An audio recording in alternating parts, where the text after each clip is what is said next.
मध्य भारत में आपका स्वागत है। मैं हूं आपके साथ लोकेश कुमार। खबरों की शुरुआत होगी विस्तार के साथ। केंद्रीय मंत्री शिवराज सिंह चौहान ने महिला किसान दिवस के अवसर पर देश भर में आयोजित कार्यक्रम को लेकर बयान दिया। उन्होंने कहा, महिला किसान दिवस के अवसर पर कई कार्यक्रमों का आयोजन हो रहा। कृषि कार्यों में आज भी आधे से ज्यादा काम हमारी बहनें करती है। अलग अलग क्षेत्रों में बहनों को ट्रेनिंग देकर प्रधानमंत्री मोदी के नेतृत्व में उन्हें सशक्त किया जा रहा है।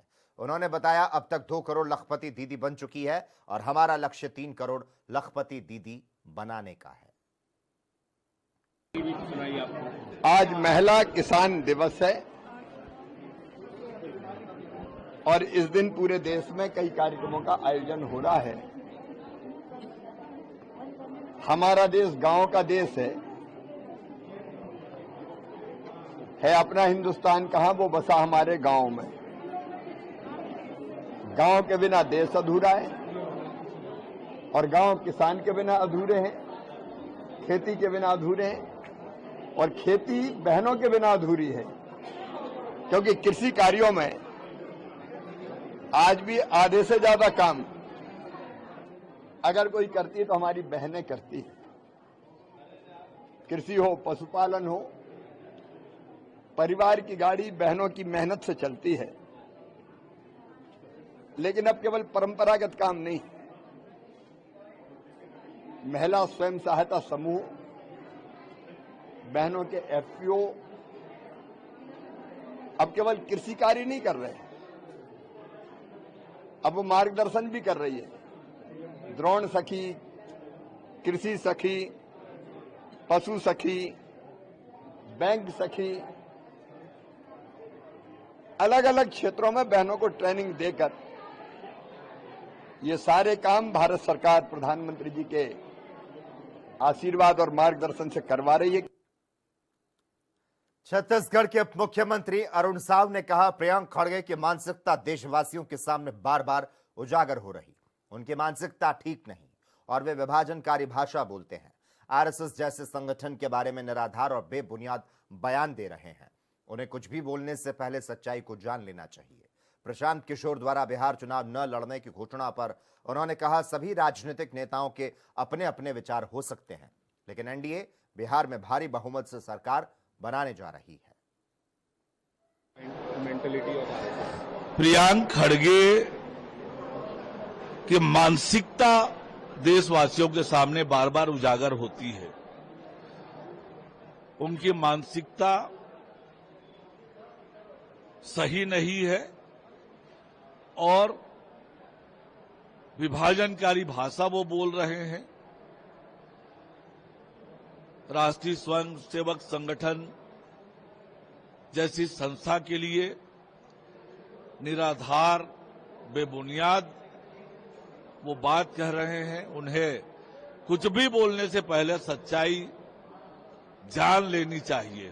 प्रशांत किशोर ने अनाउंस किया है कि वो बिहार इलेक्शंस में कंटेस्ट नहीं करेंगे। देखिए, सभी राजनीतिक नेताओं के अंबिकापुर महापौर मंजूषा भगत ने नगर निगम क्षेत्र में करोड़ों रुपए की लागत से प्रस्तावित सड़क, नाली और भवन निर्माण कार्यों का भूमि पूजन किया।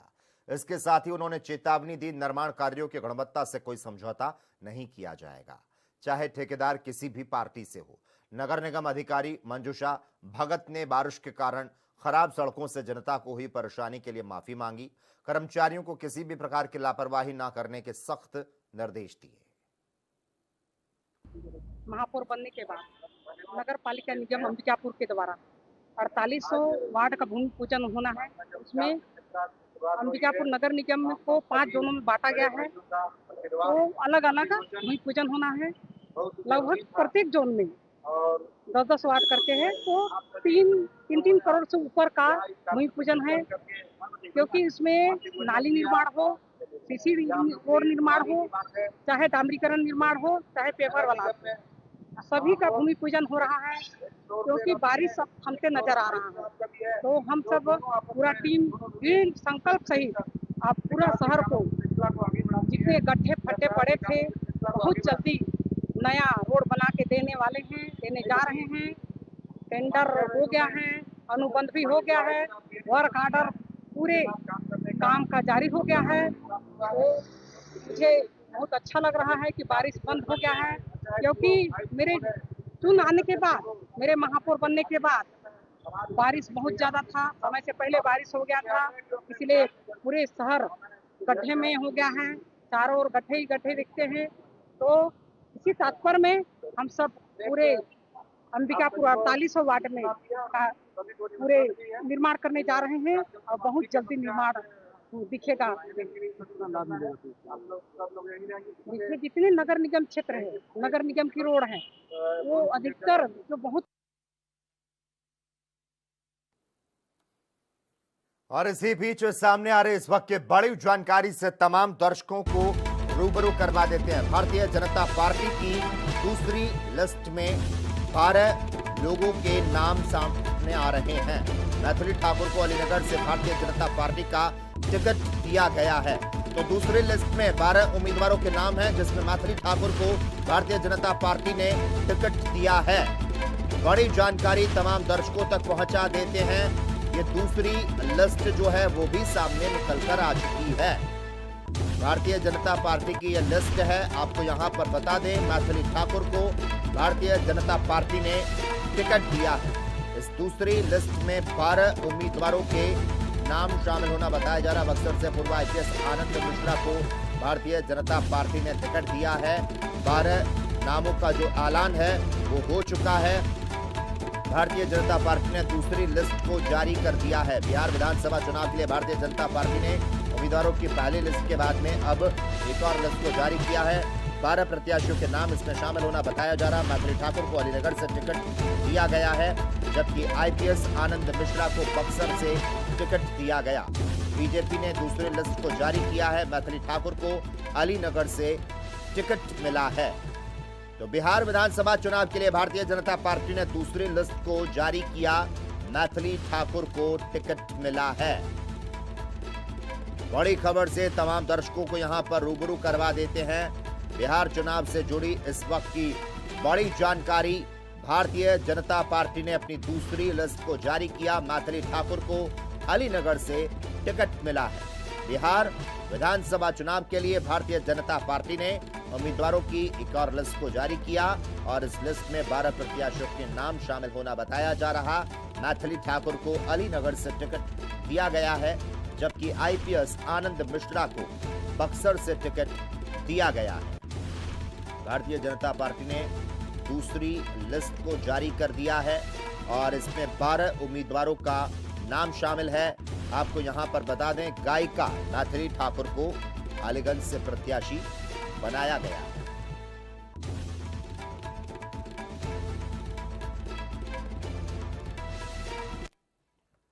खबरों में आगे बढ़ेंगे। कबरदा में भारत माता चौक पर पुलिस द्वारा चेकिंग पॉइंट लगाया गया। यहां शराब पीकर वाहन चलाने, 3 सवारी बैठाने और मॉडिफाइड साइलेंसर के साथ शोरगुल और तेज रफ्तार से बाइक चलाने वालों के खिलाफ कड़ी कार्रवाई की गई। पुलिस टीम ने शहर और जिले के विभिन्न थाना क्षेत्रों में सघन जांच की, जिससे यातायात व्यवस्था को बेहतर किया गया। बाइक पेट्रोलिंग के जरिए सुनसान इलाकों को असामाजिक तत्वों को हटाया गया, उनकी गतिविधियों पर नजर रखी गई। कबीरधाम पुलिस का यह अभियान आमजन की सुरक्षा, शांति और अनुशासन को सुनिश्चित करने के उद्देश्य से चलाया जा रहा, खासकर आगामी त्योहारों के मद्देनजर। पुलिस ने चेतावनी दी, मॉडिफाइड साइलेंसर न केवल गैर कानूनी है, बल्कि दूसरों के लिए परेशानी और खतरे का कारण बनते हैं।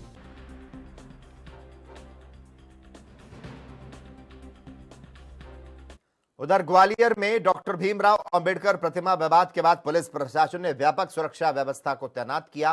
ग्वालियर जोन IG अरविंद सक्सेना ने बताया, सुबह के 4 बजे से सुरक्षा तैनाती सुनिश्चित कर ली गई थी और लगभग 3000 पुलिसकर्मी तैनात किए गए। उन्होंने कहा, सभी संवेदनशील इलाकों पर कड़ी तैनाती की गई और किसी भी गलतफहमी या गलत इरादे से आने वाले तत्वों के खिलाफ सख्त कार्रवाई की जाएगी। पुलिस प्रशासन ने चेकिंग अभियान जारी रखा है, खासतौर पर सीमावर्ती इलाकों में पूरी तरह से शांति व्यवस्था बनाए रखने का पूरा प्रयास किया जाएगा।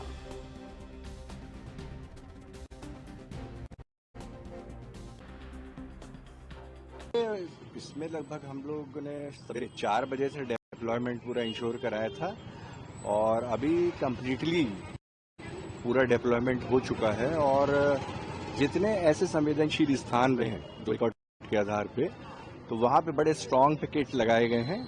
और इसके अतिरिक्त हम लोगों ने मोबाइल से ऐसे एरिया में एक्टिवेट रखी है जहाँ पर जो है संवेदनशीलता रहती है, या फिर जो है आम व्यक्ति का मूवमेंट हमें रेगुलराइज करना है। और इसके अतिरिक्त जो शहर के हमारे सरहदी इलाके हैं जहाँ से ग्वालियर जिले में अलग अलग स्थानों से विभिन्न नागरिक प्रवेश कर रहे हैं, तो जो आम नागरिक अपने कार्य के लिए आ रहा है तो वो सुविधाजनक तरीके से आ रहा है, उनकी भी चेकिंग हो रही है। और जो ऐसे तत्व हैं जो किसी प्रकार की गलत फहमी को लेकर यहाँ पे या गलत उद्देश्य से आते हैं, तो उनके खिलाफ सख्त से सख्त कार्रवाई इंश्योर करने के लिए पूरी वहाँ व्यवस्था इंश्योर की गई है। वर्तमान में मैंने देखा अभी पूरे शहर को घूमकर, तो सभी लोग अपने नियमित दिनचर्या में धीरे धीरे इंडल्ज होते जा रहे हैं। और नॉर्मली पूरा जो बाजार है उसमें भी मैंने एक्टिविटी देखी, सवेरे जो चाय की दुकान है, इसके अलावा नाश्ते वगैरह की दुकान है। तो कुल मिला के जो हमारा उद्देश्य है कि हम एक पूरा जो सुरक्षित वातावरण दें यानी आम जनता को, और आम जनता को हर जगह हम लोगों ने भी रुक रुक के बताया है कि चाक चौबंद व्यवस्था है, लगभग जो है 3000 का फोर्स पूरी उनकी सुरक्षा के लिए लगा हुआ है। और ये भी स्पष्ट कर दिया गया है कि कोई भी इसमें।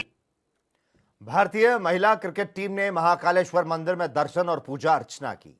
इस दौरान उन्होंने भगवान महाकाल से आशीर्वाद लिया और अपनी टीम के सफलता के लिए प्रार्थना की। यह दर्शन क्रिकेटर के लिए महत्वपूर्ण और धार्मिक अनुभव रहा। उनके इस कदम से उनकी आस्था और श्रद्धा का प्रदर्शन हुआ।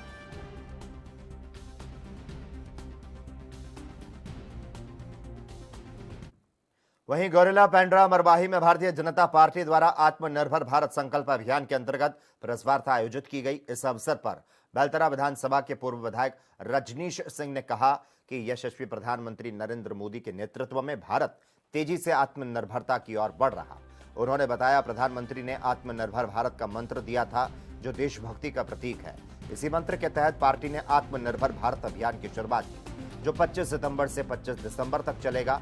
इस अभियान का मुख्य उद्देश्य लोकल फॉर वोकल का संदेश जन जन तक पहुंचाना है।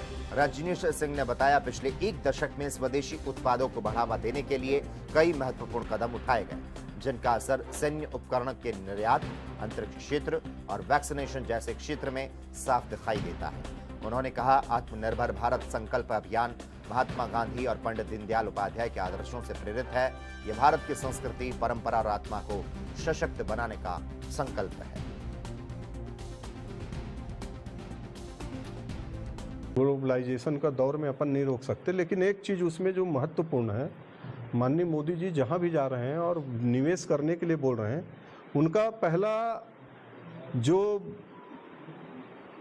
शर्त कहें कि आपको भारत में आके कंपनी लगाना पड़ेगा।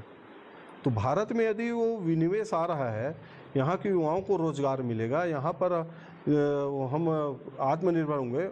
एप्पल का जो है यहीं पर निर्माण शुरू हुआ है। अभी जो एलन मस्क की जो आ रही है, टेस्ला आ रही है, तो भारत में आ रही, तो उसका लाभ तो हमको मिलेगा ना। हम यदि निवेश चाहते हैं विदेश से बड़े मल्टीनेशनल कंपनियों का, तो हम वहाँ जाके करें वो ज़्यादा अच्छा है कि वो आके यहाँ करें तो अच्छा है। तो वो तो अच्छी बात है और इसका परिणाम दिख रहा है, बड़े बड़े कंपनियां आ रही हैं। अभी आपने देखा डोनाल्ड ट्रंप जी ने धमकी दिया था अपने इसके एप्पल के जो मालिक हैं उनको कि आप यहाँ आके करो, नहीं तो 100% टैरिफ लगाऊंगा। वो बाद में बोले कि मैं तो भारत ही में रखूंगा। तो इसलिए भारत में बहुत बड़ी बड़ी FDI भी आ रही है और भारत के जो बड़े बड़े इन्वेस्टर आ रहे हैं, निश्चित रूप से देश उससे बहुत आगे बढ़ेगा, आत्मनिर्भर बढ़ेगा। उसमें 100% उनका कुछ नहीं है। हम अभी जो ब्रह्मोस मिसाइल है, ब्रह्मोस मिसाइल